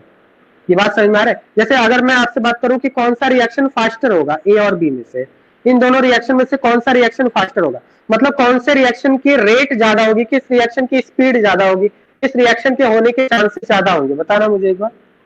कौन से रिएक्शन के होने के चांसेस ज्यादा होंगे? ए वाले के होने के चांस, फर्स्ट रिएक्शन के होने के चांसेस ज्यादा है, क्योंकि फर्स्ट में जो प्रोडक्ट बन रहा है वो ज्यादा स्टेबल, मतलब जल्दी से रिएक्शन हो जाएगा, और सेकंड में जो प्रोडक्ट बन रहा है वो कम स्टेबल है, मतलब ये थोड़ा स्लो रिएक्शन होगा, मतलब इसका रेट कम होगा सेकंड वाले का। इतनी बात समझ में आ रहा है? फर्स्ट रिएक्शन फास्टर होगा क्योंकि इसका प्रोडक्ट ज्यादा स्टेबल है, सेकंड रिएक्शन स्लोअर होगा। अब जो एसिड जितना ज्यादा इजीली H+, जितना फास्ट H+ लूज कर दे, वो उतना ही अच्छा एसिड होता है। तो इन दोनों में से मुझे लग रहा है कि फर्स्ट वाला जो रिएक्शन है वो फास्टर है क्योंकि इसका प्रोडक्ट ज्यादा स्टेबल है। तो फर्स्ट वाला जो HA होगा, HA is more acidic, we can comment like this, HA is more acidic, more acidic than HB, or we can say that Ka of HA will be greater than Ka of HB। Ka का मतलब acidic strength, acidic strength को हम लोग K से represent करते हैं। इतनी बात समझ में आ रहा है आपको? यहाँ पे देखो बहुत ही इंपॉर्टेंट पॉइंट लिखने वाला हूं मैं। क्या मैं ऐसा लिख सकता हूं कि जो एसिडिक स्ट्रेंथ होता है किसी भी कंपाउंड, अगर दो कंपाउंड की को हमें कंपेयर करना कि कौन ज्यादा एसिडिक होगा, तो जो एसिडिक स्ट्रेंथ होता है जिसको K से रिप्रेजेंट करते हैं, is directly proportional to stability of conjugate base। Acidic strength is directly proportional to stability of conjugate base, or we can say that stability of anion। क्या हम लोग ऐसा बोल सकते हैं? किसी भी कंपाउंड का जो एसिडिक स्ट्रेंथ होता है वो डायरेक्टली प्रोपोर्शनल होता है स्टेबिलिटी ऑफ कॉन्जुगेट बेस। मतलब जिस एसिड का कॉन्जुगेट बेस जितना ज्यादा स्टेबल होगा वो एसिड उतना ही ज्यादा एसिडिक होगा। जैसे यहाँ पे देखो इस फर्स्ट वाले एसिड का कॉन्जुगेट बेस ज्यादा स्टेबल है, मतलब ये स्टेबल है, इसका मतलब इसकी टेंडेंसी ज्यादा H प्लस लूज करने की, तो इसकी टेंडेंसी ज्यादा H प्लस लूज करने की, मतलब H ज्यादा एसिडिक होगा। ये बात समझ में आ रही है, ये इंपॉर्टेंट बात सभी स्टूडेंट को समझ में आ गया। Acidic strength is directly proportional to stability of conjugate base. मतलब अगर आपको सपोज 3 एसिड्स दिया है और उनमें कंपेयर करना है कि कौन ज्यादा एसिडिक होगा, तो आपको क्या करना है, उन तीनों एसिड का कॉन्जुगेट बेस बनाना है। जिस एसिड का कॉन्जुगेट बेस जितना ज्यादा स्टेबल होगा, वो एसिड उतना ही ज्यादा एसिडिक होगा। इतनी बात समझ में आ रही है?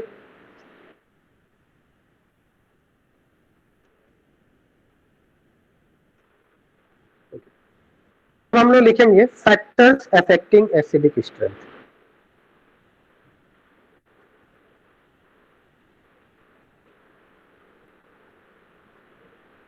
Factors affecting acidic strength.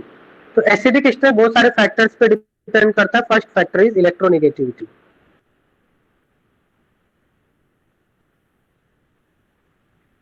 Electronegativity अगर पीरियोडिक टेबल में लेफ्ट टू राइट जाए तो इलेक्ट्रोनेगेटिविटी बढ़ती है। इलेक्ट्रोनेगेटिविटी बढ़ेगा तो स्टेबिलिटी ऑफ एनायन बढ़ेगा, क्योंकि हमें पता है मोर इलेक्ट्रोनेगेटिव एटम के ऊपर नेगेटिव चार्ज ज्यादा स्टेबल होता है, स्टेबिलिटी ऑफ एनायन बढ़ेगा। और अगर स्टेबिलिटी ऑफ एनायन बढ़ेगा तो Ka बढ़ेगा। जैसे एग्जांपल लेते हैं हम लोग, आपको कंपेयर करना है acidic strength, compare acidic strength of methane, ammonia, water and HF। बताइए इन सभी में से मोस्ट एसिडिक कौन होगा और लीस्ट एसिडिक कौन होगा? तो क्या करना है हमें, सबसे पहला काम क्या करना है, इन सभी का कॉन्जुगेट बेस बना लेना है। पहले वाले का कॉन्जुगेट बेस क्या बनेगा? कॉन्जुगेट बेस का मतलब होता है किसी भी एसिड से H प्लस निकालने के बाद जो कंपाउंड बनता है उसी को कॉन्जुगेट बेस बोलते हैं। तो ये इस तरह से बन जाएगा, यहाँ पे NH2 माइनस बन जाएगा, यहाँ पे OH माइनस बनेगा और यहाँ पे F माइनस बनेगा। इन सभी का मैंने कॉन्जुगेट बेस लिख दिया। तो एसिडिक स्ट्रेंथ कंपेयर करने के लिए पहला काम क्या करना होता है? First thing you have to do that you have to write conjugate base of all the acids।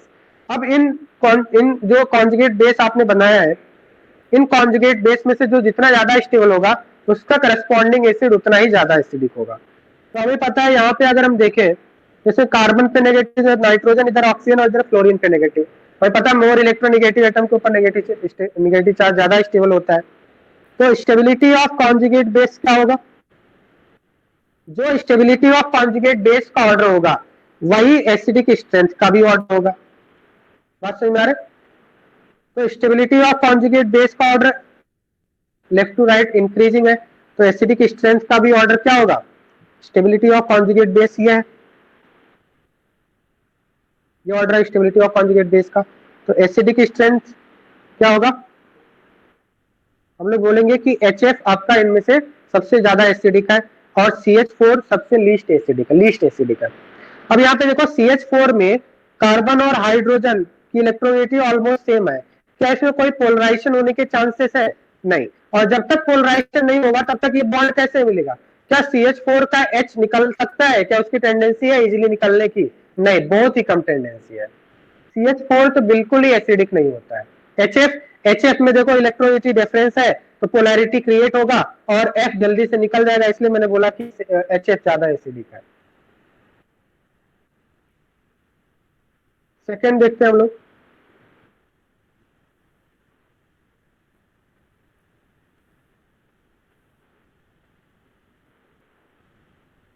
इसको बताइए एसिडिक स्ट्रेंथ का ऑर्डर क्या होगा?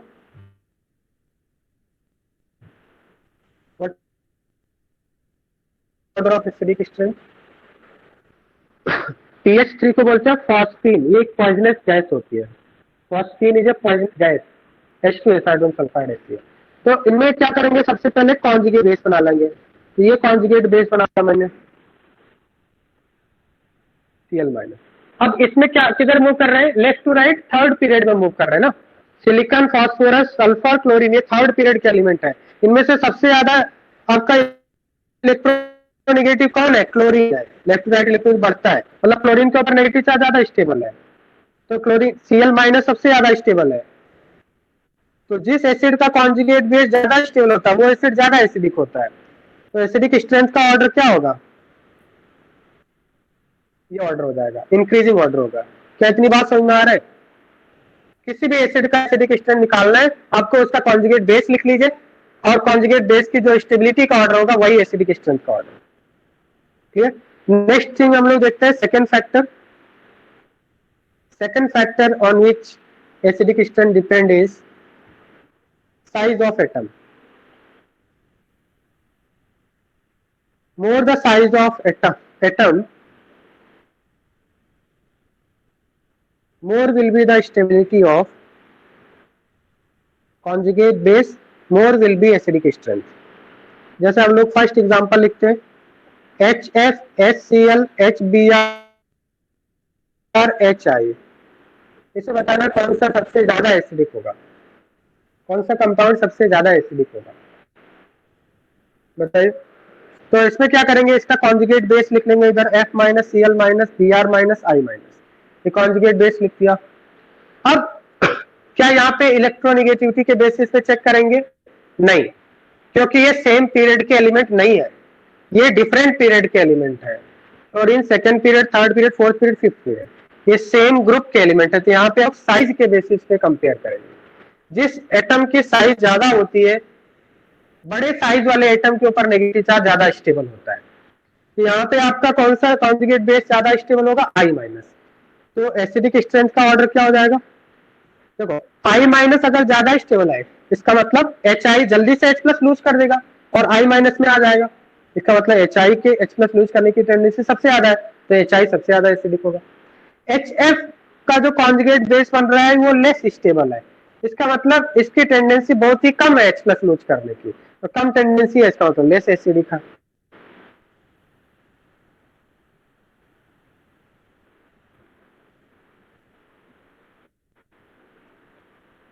बताइए एसिडिक स्ट्रेंथ का ऑर्डर बताइए।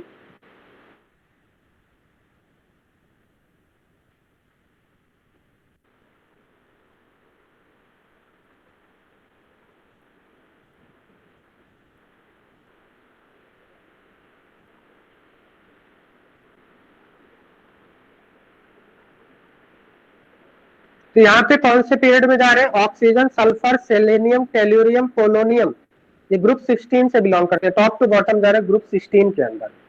तो इसका मतलब यहाँ पे जो कॉन्जुगेट बेस बनाएंगे टॉप टू बॉटम, जो कॉन्जुगेट बेस बनाएंगे तो इसके ऊपर ऑक्सीजन के ऊपर नेगेटिव, या सल्फर या सेलेनियम या टेल्यूरियम के ऊपर नेगेटिव चार्ज आएगा। तो टेल्यूरियम की साइज ज्यादा है तो इसकी एसिडिक स्ट्रेंथ ज्यादा होगी। इतनी बात समझ में आ रहा है?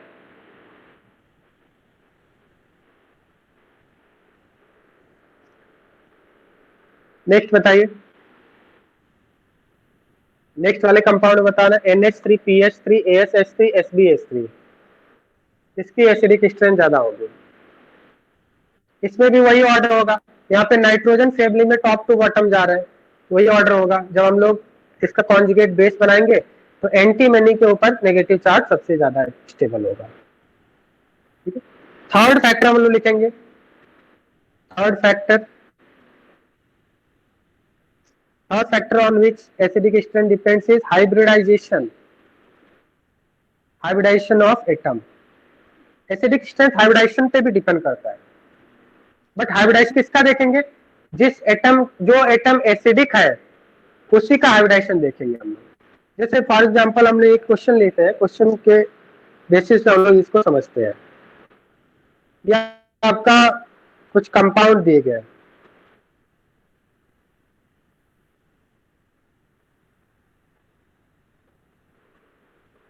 इनमें आपको एसिडिक स्ट्रेंथ कंपेयर करना है। बताइए एसिडिक स्ट्रेंथ का ऑर्डर क्या होगा?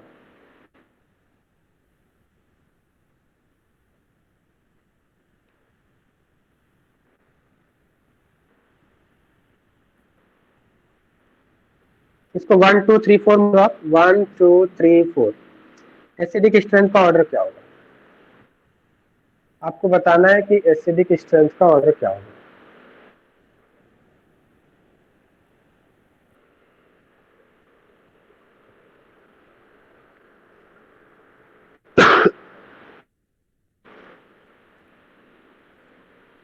सबसे पहले तो आइडेंटिफाई कर लेते हैं कि कौन सा हाइड्रोजन एसिडिक है। जैसे फर्स्ट वाले कंपाउंड में कौन सा हाइड्रोजन एसिडिक है, ये आपको आइडेंटिफाई करना है।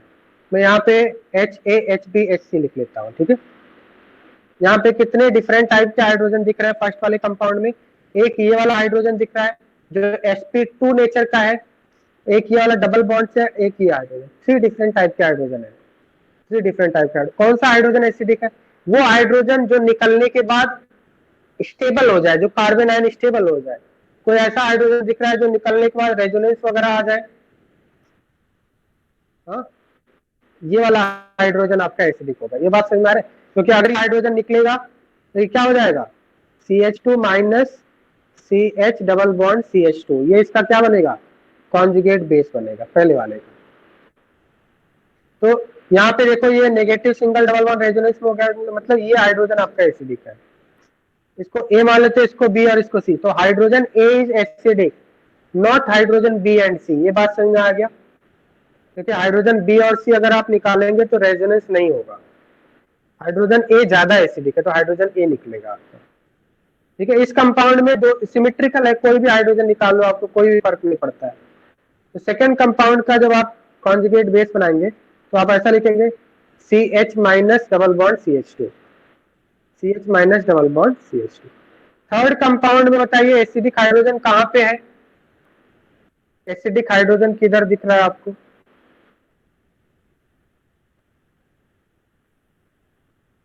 हाँ, मिथाइल। ये हाइड्रोजन एसिडिक है, क्योंकि अगर ये हाइड्रोजन निकलेगा तो आपका क्या हो जाएगा? रेजोनेंस में इन्वॉल्व होगा। देखिए ये हाइड्रोजन निकल गया तो कॉन्जुगेट बेस स्टेबल, रेजोनेंस हो रहा है, मतलब ये हाइड्रोजन आपका एसिडिक है। This hydrogen is acidic. और फोर्थ कंपाउंड में बताइए एसिडिक हाइड्रोजन किधर है? ये तो बताया था अभी थोड़ी देर पहले। हाँ, ये हाइड्रोजन एसिडिक है। क्यों? अगर ये हाइड्रोजन निकला तो एरोमेटिक बन जाएगा, बहुत ही स्टेबल कंपाउंड बनेगा, ठीक है। ये आपका कॉन्जुगेट बेस है। तो सभी स्टूडेंट को मुझे लग रहा है सबसे पहला काम क्या होता है? एसिडिक हाइड्रोजन आइडेंटिफाई करना। एसिडिक हाइड्रोजन वो होता है जो हाइड्रोजन निकलने के बाद प्रोडक्ट स्टेबल हो जाए, प्रोडक्ट के अंदर रेजोनेंस आ जाए, प्रोडक्ट एरोमेटिक हो जाए, ऐसे हाइड्रोजन को हम लोग एसिडिक बोलते हैं।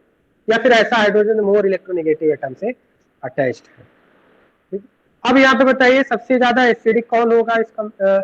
आपको बोला कि एसिडिक स्ट्रेंथ आपको कंपेयर करना, तो सबसे ज्यादा एसिडिक नो डाउट फोर्थ होगा, क्योंकि फोर्थ में तो एरोमेटिक बन गया ना, उससे ज्यादा स्टेबल तो कुछ भी नहीं होता है। उसके बाद फिर यहाँ पे देखो रेजोनेंस हो रहा है, तो एरोमेटिक के बाद रेजोनेंस आएगा थर्ड नंबर। यहाँ भी रेजोनेंस हो रहा है, फर्स्ट में भी रेजोनेंस हो रहा है, बट इन दोनों में से ज्यादा रेजोनेंस किसमें होगा?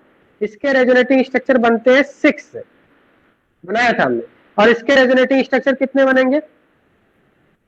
ओनली 2। एक इधर होगा, एक बार इधर आएगा, तो इसके 2 रेजोनेटिंग स्ट्रक्चर बनेंगे। तो थर्ड के बाद फर्स्ट आएगा। और अगर हम देखें सेकंड वाले में जो एनाइन है, क्या इसमें कोई रेजोनेंस वगैरह दिख रहा है आपको? नहीं, मतलब सेकंड का जो कॉन्जुगेट बेस है वो लीस्ट स्टेबल है, तो उसका करस्पॉन्डिंग एसिड भी लीस्ट स्टेबल होगा। तो देखो इन सभी कंपाउंड का एसिडिक स्ट्रेंथ चेक करने के लिए हमने क्या किया? सभी का कॉन्जुगेट बेस बना लिया। जिस एसिड का कॉन्जुगेट बेस ज्यादा स्टेबल है वो एसिड उतना ही ज्यादा स्टेबल होगा, वो एसिड उतना ही ज्यादा एसिडिक होगा। ये बात समझ में आ रहा है? सभी स्टूडेंट को समझ में आ गया? बताइए। तो ये आपका Ka का ऑर्डर होगा, एसिडिक स्ट्रेंथ का ऑर्डर होगा। तो इसका मतलब अगर देखो, अगर मैं इलेक्ट्रोनेगेटिविटी की बात करूं तो इलेक्ट्रोनेगेटिविटी सबसे ज्यादा sp कार्बन की होती है, उसके बाद sp2 कार्बन, देन उसके बाद sp3 कार्बन की होती है। तो क्या मैं Ka के बारे में ऐसा लिख सकता हूं कि Ka जो एसिडिक स्ट्रेंथ होगा वो sp डीलोकलाइज्ड का सबसे ज्यादा होता है। डी का मतलब delocalised. Why 4 is 4 more stable than 3? 4 is more stable than 3 because of इसका जो कॉन्जुगेट बेस बन रहा है वो एरोमेटिक बन रहा है, और एरोमेटिक कंपाउंड सबसे ज्यादा स्टेबल होते हैं, रेजोनेंस से भी ज्यादा स्टेबल होते हैं। समझ में आया अरमान? फोर्थ का कॉन्जुगेट बेस एरोमेटिक है, एरोमेटिक से ज्यादा तो कुछ भी स्टेबल नहीं होता ना। अनम्यूट करके बताओ क्या प्रॉब्लम है? But isn't even 3। अरे इतनी बार मैंने आपको बताया, क्यों नहीं समझते हो इस बात को? क्या ये नेगेटिव चार्ज एरोमेटिक रिंग का पार्ट है, इसमें नेगेटिव चार्ज एरोमेटिक रिंग का पार्ट है, बट क्या यहाँ पे भी नेगेटिव चार्ज एरोमेटिक रिंग का पार्ट है? आप इसको क्यों देख रहे हो?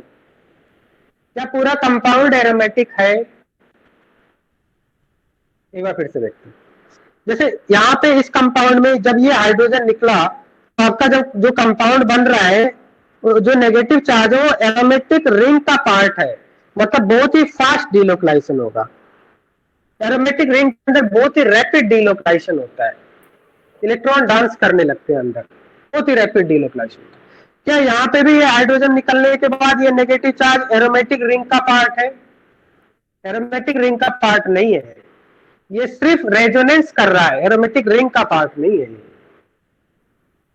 अगर आपसे पूछा जाए कि ये नेगेटिव चार्ज ज्यादा फास्ट डीलोकलाइज होगा या ये नेगेटिव चार्ज ज्यादा फास्ट डीलोकलाइज होगा, तो ये तो रिंग के अंदर है ना, तो ये रिंग के अंदर है तो ज्यादा फास्ट डीलोकलाइज होगा। ये तो रिंग के बाहर है, मतलब ये एरोमेटिक रिंग का पार्ट नहीं है, तो ये उतना फास्ट डीलोकलाइज नहीं होता है। तो इसको आप एरोमेटिक मत बोलिए, कई बार मैंने बताया है ये एरोमेटिक नहीं है। आप सिर्फ इसको क्यों देख रहे हो? हमें तो ये देखना है कि ये नेगेटिव चार्ज एरोमेटिक रिंग का पार्ट है या नहीं।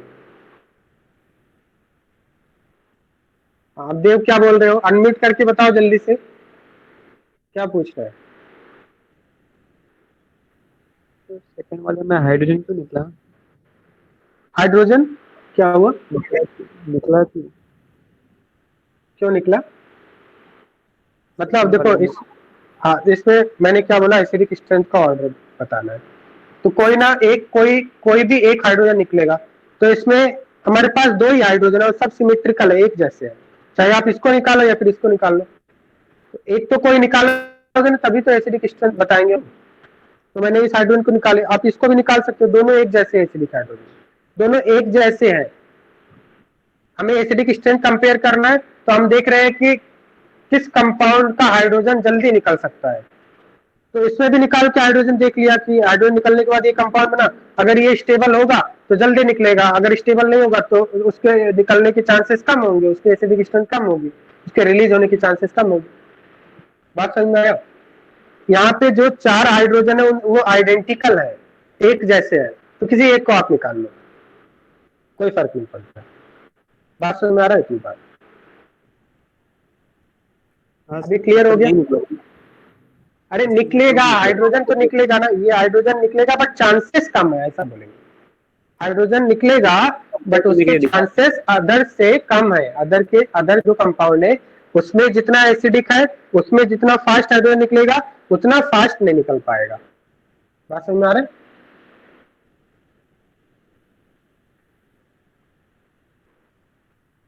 पे हम लोग कंपेयर करने के लिए बनाया है ना ये सेकंड का हाइड्रोजन निकालना। हाँ, कंपेयर करने के लिए बनाया है, बिल्कुल कंपेयर करने के लिए बनाया है, ठीक है। तो sp डीलोकलाइज सबसे ज्यादा होगा आपका, ठीक है। यहाँ से डी को मैं लिख दे रहा हूँ, इसको कंप्लीट लिख दे रहा हूँ। sp डीलोकलाइज मोस्ट एसिडिक होगा। देन इसके बाद आएगा आपका sp लोकलाइज। डीलोकलाइज का मतलब वो नेगेटिव चार्ज जो रेजोनेंस में हो रहा है, और लोकलाइज का मतलब जो रेजोनेंस में पार्टिसिपेट नहीं करता है, ठीक है। देन इसके बाद आएगा आपका sp2 डीलोकलाइज। देन इसके बाद आएगा sp2 localise, sp2 localise. Then इसके बाद आता है आपका sp3। sp3 वाले आपका लीस्ट एसिडिक होते हैं। अच्छा, डीलोकलाइज और लोकलाइज का मतलब क्या होता है? जैसे यहाँ पे देखो आप, यहाँ पे जो नाइट्रोजन का लोन पेयर है इसको बोलेंगे डीलोकलाइज, क्योंकि ये रेजोनेंस में पार्टिसिपेट कर रहा है। और अगर ऐसा हो जाए NH2 CH2 CH3, ये नाइट्रोजन को बोलते हैं लोकलाइज्ड, क्योंकि ये एक ही एटम पे फिक्स है, क्योंकि इसके अंदर रेजोनेंस नहीं हो रहा है। तो डीलोकलाइज्ड लोन पेयर और लोकलाइज्ड लोन पेयर सभी स्टूडेंट को समझ में आ गया। डीलोकलाइज्ड का मतलब जो रेजोनेंस में पार्टिसिपेट करता है, लोकलाइज्ड का मतलब जो फिक्स होता है एक ही एटम पे। तो सबसे ज्यादा एसिडिक ऑफकोर्स जो sp कार्बन से अटैच होगा वो ज्यादा एसिडिक होगा, उसके बाद sp2, उसके बाद sp3। यहाँ तक समझ में आ रहा है? sp वाले ज्यादा एसिडिक होंगे, फिर sp2, फिर sp3। और sp में भी जो डीलोकलाइज होगा पहले आएगा, लोकलाइज बाद में आएगा। sp2 में भी डीलोकलाइज पहले, लोकलाइज बाद में आएगा। sp में कैसे होगा डीलोकलाइजेशन, देखो sp में कैसे होगा। sp कार्बन में भी डीलोकलाइजेशन हो सकता है ना, जैसे मान लिया अगर आप ऐसे कर दिए,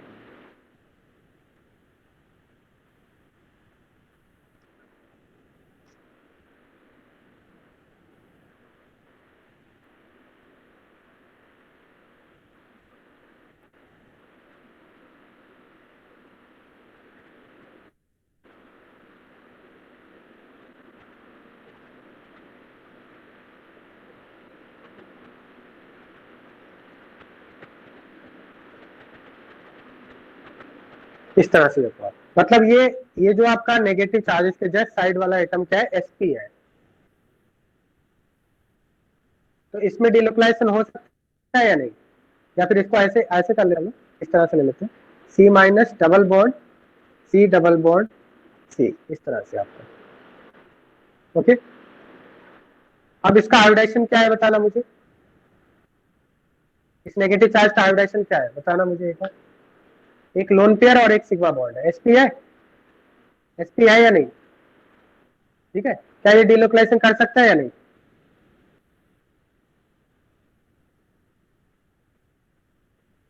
कर सकता है या नहीं डीलोकलाइजेशन, बताना मुझे। हो सकता है ना, बात समझ में आ रहा है। तो हाँ, क्या डीलोकलाइज को नहीं गिनते मतलब,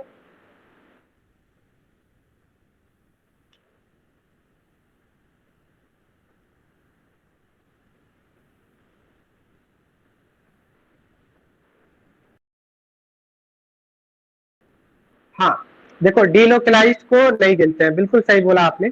मैं इसको जब एग्जांपल आएगा ना तो एग्जांपल से आपको समझाऊंगा कि इसका क्या मतलब है, ठीक है। अभी sp2 डीलोकलाइज वाला समझ में आ रहा है आपको, sp2 डीलोकलाइज एंड लोकलाइज।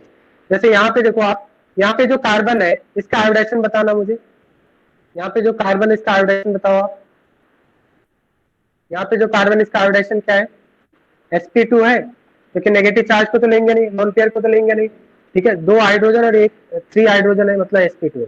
तो sp2 कैसा है, ये sp2 डीलोकलाइज्ड है, राइट। और यहाँ पे जो sp2 है, यहाँ पे भी sp2 है, करेक्ट। ये भी sp2 है या नहीं, ये sp2 है या नहीं, मतलब लोन पेयर को काउंट मत करो आप। ये आपका कैसा है, लोन पेयर को काउंट नहीं किया, 2 हाइड्रोजन बन रहे हैं ना, तो sp बन रहा है, ये sp होगा। sp2 में कौन सा होगा इसमें से जो लोकलाइज्ड है, उसका एक एग्जांपल ले सकते हो आप।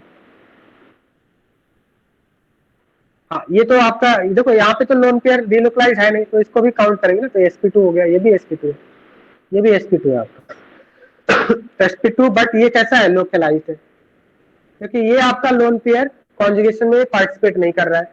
तो इन दोनों में से मैंने किसको ज्यादा स्टेबल बोल दिया, इसको, क्योंकि ये sp2 डीलोकलाइज्ड है और ये लोकलाइज्ड था, कहीं पे आपका रेजोनेंस में पार्टिसिपेट नहीं कर रहा था, इसलिए मैंने इसको लेस स्टेबल बोला। ये बात समझ में आ गया आपको, sp2 लोकलाइज्ड और डीलोकलाइज्ड। sp वाला एग्जांपल में ये sp का जो बताया ना मैंने, इसको मैं एग्जांपल से समझाता हूँ आपको, आगे जब एग्जांपल आएगा तो मैं आपको समझाऊंगा इसको, ठीक है। बात समझ में आ रहा है, अभी sp2 वाला समझ में आ गया आपको। डीलोकलाइजेशन होने से क्या होता है, स्टेबिलिटी ऑफ कोर्स बढ़ जाएगी, ठीक है।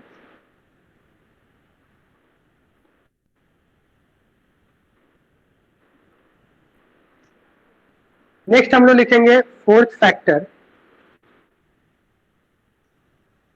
Fourth factor is acidic strength also depends on electronic effect. Electronic effect पे भी डिपेंड करता है। इलेक्ट्रॉनिक इफेक्ट का मतलब क्या है, के ए, मैंने आपको क्या बताया, K a is directly proportional to stability of, K a is directly proportional to stability of conjugate base, ये मैंने आपको बताया था, बात समझ में आ रहा है। और कॉन्जुगेट बेस या फिर एनायन जो होता है, कॉन्जुगेट बेस क्या है, एनायन ही है। और एनायन ज्यादा स्टेबल कब होता है, मैंने बताया था एनायन पे ज्यादा एक्सेस नेगेटिव चार्ज होता है, तो वो ज्यादा इलेक्ट्रॉन होने की वजह से अनस्टेबल होता है। तो एनायन कब स्टेबलाइज होता है, जब उससे कोई इलेक्ट्रॉन विड्रॉइंग ग्रुप लगा हो, जैसे -m या -i ग्रुप लगा हो, और ये इनवर्सली प्रोपोर्शनल होगा इलेक्ट्रॉन रिलीजिंग ग्रुप से। इलेक्ट्रॉन रिलीजिंग ग्रुप जैसे प्लस एम वाले ग्रुप हाइपर कॉन्जुगेशन या प्लस आई वाले ग्रुप। तो इसका मतलब क्या है कि अगर आपको 3 एसिड्स दिए हैं, एक एसिड में इलेक्ट्रॉन विड्रॉइंग ग्रुप लगा हुआ है और दूसरे में कोई ग्रुप नहीं लगा हुआ, तो कौन ज्यादा एसिडिक होगा? जिसमें इलेक्ट्रॉन विड्रॉइंग ग्रुप लगा हुआ है। K a is directly proportional to electron withdrawing group, क्योंकि इलेक्ट्रॉन विड्रॉइंग ग्रुप क्या करता है, उसके कॉन्जुगेट बेस को स्टेबलाइज करेगा, एनायन को स्टेबलाइज करेगा इलेक्ट्रॉन विड्रॉ करके। और अगर इलेक्ट्रॉन विड्रॉ करके एनायन को स्टेबलाइज कर रहा है तो वो जल्दी से H+ लूज करके उस स्टेबल प्रोडक्ट में जाने की कोशिश करेगा और ज्यादा एसिडिक होगा। तो Ka is directly proportional to stability of conjugate base. Conjugate base stable कब होगा? जब उससे इलेक्ट्रॉन विड्रॉइंग ग्रुप लगा होगा, और अगर इलेक्ट्रॉन रिलीजिंग लगा है तो वो अनस्टेबल होगा, इसलिए इनवर्सली प्रोपोर्शनल बोला। जैसे यहाँ पे एग्जांपल देखिए आप, सपोज आपसे पूछा गया कि methanol, ethanol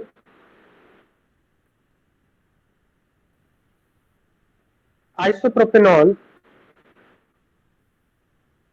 and tertiary butanol, इसमें एसिडिक स्ट्रेंथ का क्या ऑर्डर होगा? तो आप क्या बोलेंगे? What will be the order of acidic strength? Methanol, ethanol, isopropanol and tertiary butanol. So let us draw the conjugate base of all the compounds। ठीक है, तो इनका हमने conjugate base बना लिया। इसका जो conjugate base बनेगा इस तरह से बन जाएगा। मुझे बताना कि कौन से कंपाउंड का conjugate base ज्यादा स्टेबल होगा। ठीक है, यहाँ पे अगर हम देखें तो इधर एक CH3, इधर 2 CH3, इधर 3 CH3 है, और CH3 क्या करता है? प्लस आई करता है, मतलब इलेक्ट्रॉन रिलीज करता है। तो इनमें से कौन सा कॉन्जुगेट बेस ज्यादा स्टेबल होगा? फर्स्ट वाला। सेकंड वाला कम स्टेबल होगा, थर्ड वाला और भी कम स्टेबल होगा, फोर्थ वाला और भी कम स्टेबल होगा। क्यों? क्योंकि यहाँ पे नेगेटिव चार्ज है, ऑलरेडी इसके पास एक्सेस इलेक्ट्रॉन डेंसिटी था, ऑलरेडी इसमें खाना, स्टमक फुल है, पूरा खा चुका है, और इसको और ज्यादा इसको खाना खिला रहे, तो क्या ये स्टेबल सिचुएशन होगी? मतलब और ज्यादा इलेक्ट्रॉन दे रहे हैं, ऑलरेडी इसके पास इलेक्ट्रॉन ज्यादा था और इलेक्ट्रॉन दे रहे हैं, तो क्या ये स्टेबल होगा? रिपल्शन हो जाएगा, इलेक्ट्रॉन के बीच में अनस्टेबल हो जाएगा। इसका मतलब फोर्थ लीस्ट स्टेबल है। तो फोर्थ लीस्ट स्टेबल मतलब ये H+ बिल्कुल नहीं, ये tertiary butanol out of this 4 compounds, इसकी टेंडेंसी कम होगी H+ लूज करने की, क्योंकि अगर ये H+ लूज किया तो अनस्टेबल हो जाएगा, तो ये H+ लूज करने की टेंडेंसी इसकी कम है। तो एसिडिक स्ट्रेंथ का ऑर्डर ये होगा। क्या ये सभी स्टूडेंट को समझ में आ रहा है? मिथेनॉल ज्यादा एसिडिक होगा इथेनॉल से, इथेनॉल ज्यादा एसिडिक होगा आइसोप्रोपेनॉल से, आइसोप्रोपेनॉल ज्यादा एसिडिक होगा टर्शियरी ब्यूटेनॉल से। क्लियर है? सभी स्टूडेंट को समझ में आ गया?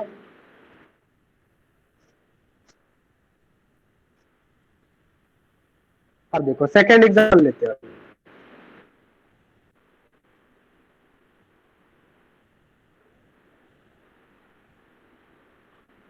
पहले थोड़ा सा इजी देते हैं, नहीं तो आप घबरा जाएंगे। CH3COOH और CH2NO2COH, बताइए इन दोनों में से ज्यादा एसिडिक कौन होगा?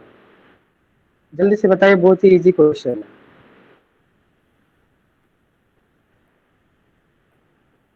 एसिटिक एसिड और नाइट्रो एसिटिक एसिड में से ज्यादा एसिडिक कौन होगा? This is nitro acetic acid, this is acetic acid.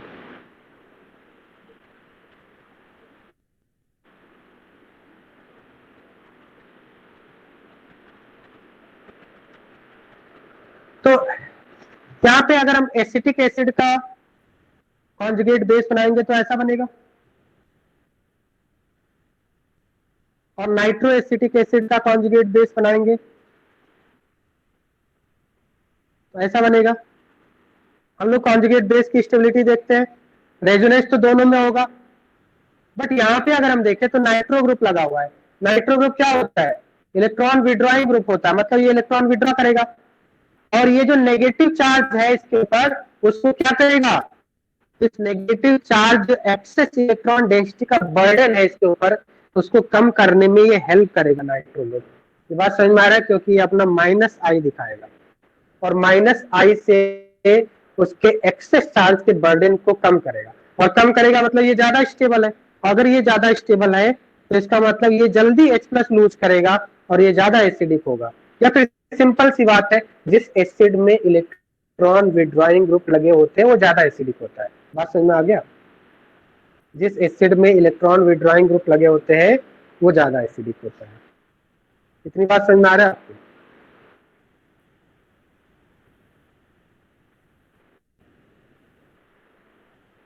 क्योंकि electron withdrawing group conjugate base को स्टेबलाइज करती है। ठीक है, नेक्स्ट बताइए, acetic acid, fluoro acetic acid and try fluoro acetic acid में से ज्यादा एसिडिक कौन होगा? एसिटिक एसिड, फ्लोरो एसिटिक एसिड और ट्राई फ्लोरो एसिटिक एसिड में से ज्यादा एसिडिक कौन होगा? इसमें एक -I ग्रुप लगा, इसमें 3 -I ग्रुप लगे हैं और ये -I ग्रुप कॉन्जुगेट बेस को स्टेबलाइज करेंगे। तो more the electron withdrawing group, more the electron withdrawing group, more is the acidic strength. इतनी बात समझ में आ रहा है सभी स्टूडेंट को? फ्लोरो एसिटिक एसिड ज्यादा एसिडिक होगा क्योंकि इसका कॉन्जुगेट बेस ज्यादा स्टेबल है। क्लियर?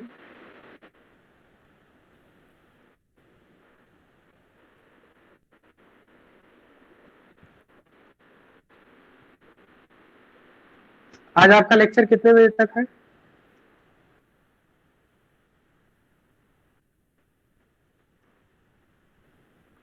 9:50।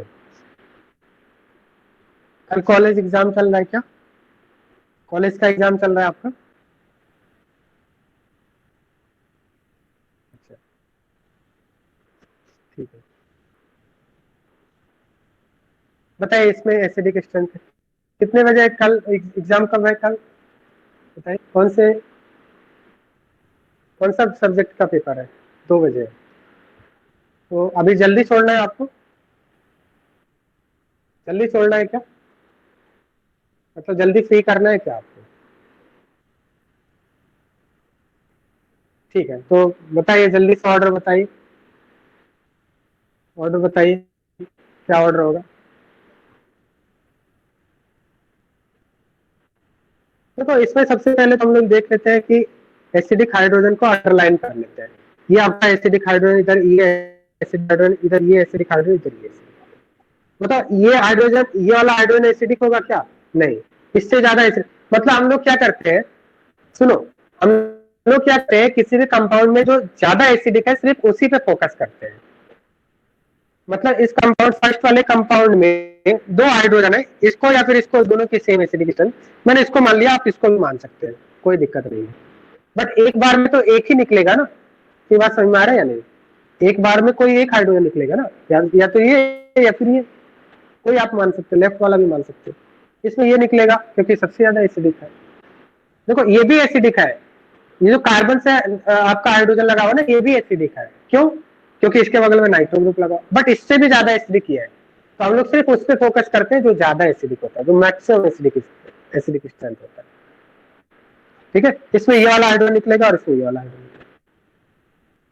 तो इन सभी कार्बोक्सिलिक एसिड में से सबसे ज्यादा एसिडिक कौन होगा? बताइए जल्दी से। What will be the order of Ka acidic strength?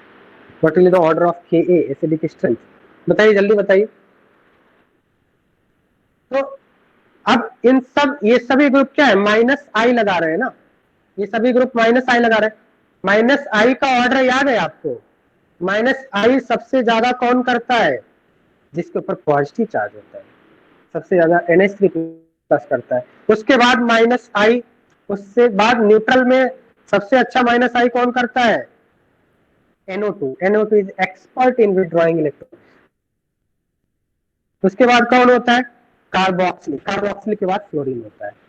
तो जो जितने ज्यादा, जिस कंपाउंड से जितना ज्यादा इलेक्ट्रॉन विड्रॉइंग ग्रुप लगे उतना ज्यादा एसिडिक होगा। तो ऑर्डर क्या होगा बताना? ऑर्डर क्या हो जाएगा? 3 के बाद क्या आएगा? 3 के बाद क्या आएगा बताना? 2 के बाद 1 के बाद 4। समझ में आ गया सभी स्टूडेंट को? बताना समझ में आ रहा है? मतलब हमने -I के बेसिस पे कंपेयर कर लिया। 2 क्वेश्चन और करेंगे, उसके बाद आप फ्री हो जाएंगे। ठीक है, एक और क्वेश्चन करेंगे, इसके बाद फिर हम लोग नेक्स्ट क्लास में कंटिन्यू करेंगे।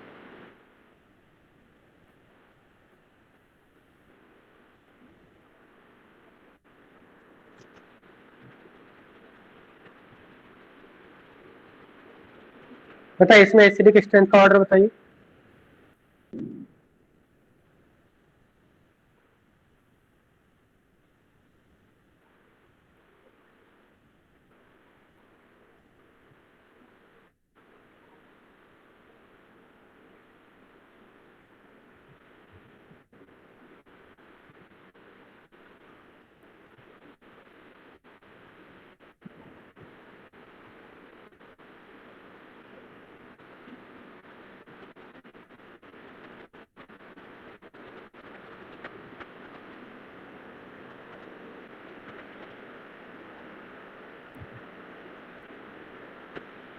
हाँ बताइए ऑर्डर क्या होगा इसमें। देखो यहाँ पे आपके लास्ट वाले में 3 इलेक्ट्रॉन विड्रॉइंग ग्रुप लगे हुए हैं, इसमें 2 इलेक्ट्रॉन विड्रॉइंग ग्रुप लगे हुए हैं, 2 माइनस आई वाले ग्रुप। इसमें एक ही इलेक्ट्रॉन विड्रॉइंग ग्रुप लगा है, इसमें इलेक्ट्रॉन रिलीजिंग लगा हुआ है, इसमें तो उल्टा इफेक्ट लग रहा है।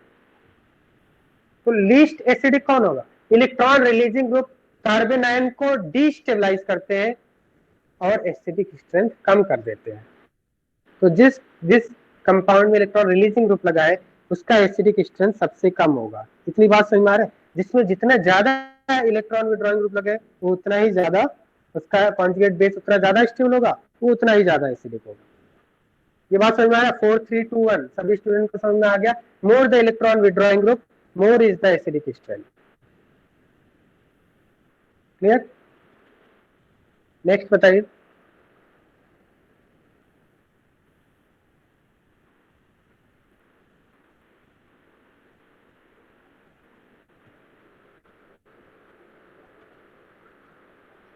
हाँ इसमें देखो यहाँ पे मुझे बताना ऑर्डर, ऑर्डर क्या होगा।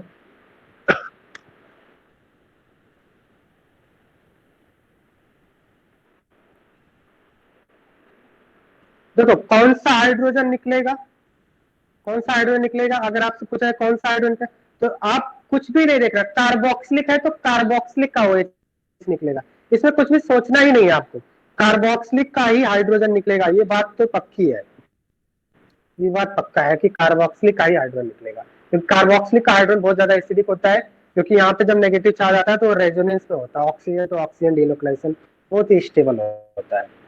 ठीक है, अब यहाँ पे अगर हम देखें नंबरिंग कर लेते हैं 1 2 3, यहाँ पे जो ग्रुप लगे हैं 2 और 3 पे लगे हुए हैं। फर्स्ट वाले में जो इलेक्ट्रॉन विड्रॉइंग, ये दोनों इलेक्ट्रॉन विड्रॉइंग है, 2 3 पे लगा है। सेकंड वाले में जो ग्रुप लगा वो भी 2 3 पे लगा हुआ है। थर्ड वाले में जो ग्रुप लगा हुआ कितने पे लगा? 3 3 पे लगा हुआ है। फोर्थ वाले में जो ग्रुप लगा हुआ किस पे लगा? 2 2 पे लगा हुआ है। और हमें पता है इंडक्टिव इफेक्ट डिस्टेंस डिपेंडेंट होता है, जितना नजदीक से विड्रॉ करेगा उतना ज्यादा विड्रॉ करेगा। बात समझ में आ रहा है? कहां से देखना है हमें डिस्टेंस, किधर से देखना है? कार्बोक्सिलिक से डिस्टेंस देखना है, तो कार्बोक्सिलिक वाला हाइड्रोजन निकालना है ना, तो कार्बोक्सिलिक से डिस्टेंस देखना है। तो अगर हम इसका नेगेटिव जब एनायन बनाएंगे तो ये एनायन ज्यादा स्टेबल होगा। जब इन सबका एनायन बनाएंगे ना हम लोग, इन सबका एनायन बनेगा ना तरह से, तो कौन सा एनायन ज्यादा स्टेबल होगा? इनमें से कौन सा एनायन ज्यादा स्टेबल होगा? जिसमें नजदीक से इलेक्ट्रॉन विड्रॉ हो रहे हैं, डिस्टेंस डिपेंडेंट होता है। ज्यादा नजदीक से किसमें इलेक्ट्रॉन विड्रॉ हो रहे हैं?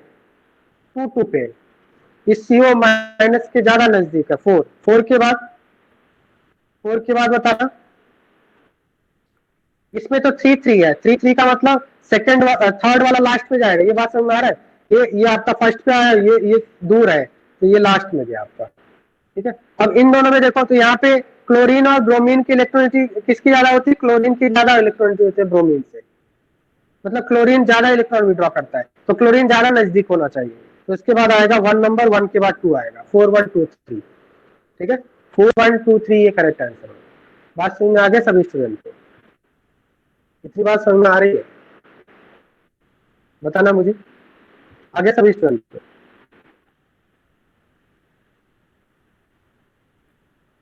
ठीक है, दो स्टूडेंट का कुछ अगर लेक्चर कुछ कोई टॉपिक छूट गया होगा तो आप देख लेना। ठीक है, वीडियो रिकॉर्डिंग आप देख सकते हैं। ठीक है, और इस वीक का आपको डाउट क्लास का मिल गया है टाइम टेबल? डाउट क्लास का टाइम टेबल मिल गया है? हाँ, तो डाउट क्लास में हम लोग आप एक्सरसाइज सॉल्व कीजिए और हम लोग वहां पे डिस्कस कर लेंगे। अब देखो रेजो सर ऐप से आप GOC2 का किसी ने डाउनलोड किया है क्या? GOC2 एक्सरसाइज बुक किसी ने डाउनलोड किया रजिस्टर ऐप से GOC2? कोई एक स्टूडेंट डाउनलोड करके और ग्रुप पे शेयर कर दीजिए, ठीक है, जिससे सभी स्टूडेंट इसको देख सकते हैं। डाउनलोड नहीं कर सकते हैं, उसमें कुछ स्टूडेंट करते हैं, डाउनलोड कर लेते हैं, ठीक है, मैं देख के बता दूंगा आपको, ठीक है। हार्ड कॉपी मिल गया GOC2 का सभी स्टूडेंट को? GOC2 का हार्ड कॉपी मिल गया? हाँ, तो उसको सभी स्टूडेंट को नहीं, कुछ तो ऐसा कैसे हो सकता है, तो आप प्रशांत सर से बताना, ठीक है। और लास्ट क्लास में मैंने लेक्चर लिया था तो कुछ स्टूडेंट को प्रॉब्लम था कॉलेज लेक्चर का, तो आप बताते कि नहीं, मुझे कॉलेज लेक्चर का आप बताएंगे तभी तो मुझे समझ में आएगा कि आपका कॉलेज का एग्जाम चल रहा है। तो आपको कोई प्रॉब्लम होता है तो आप मुझे बताइए कि सर कॉलेज का एग्जाम चल रहा है तो आप लेक्चर। Good night. हाँ सर, ये लास्ट वाला एक्सरसाइज रिपीट कीजिए, क्या बोल रहे हैं आप?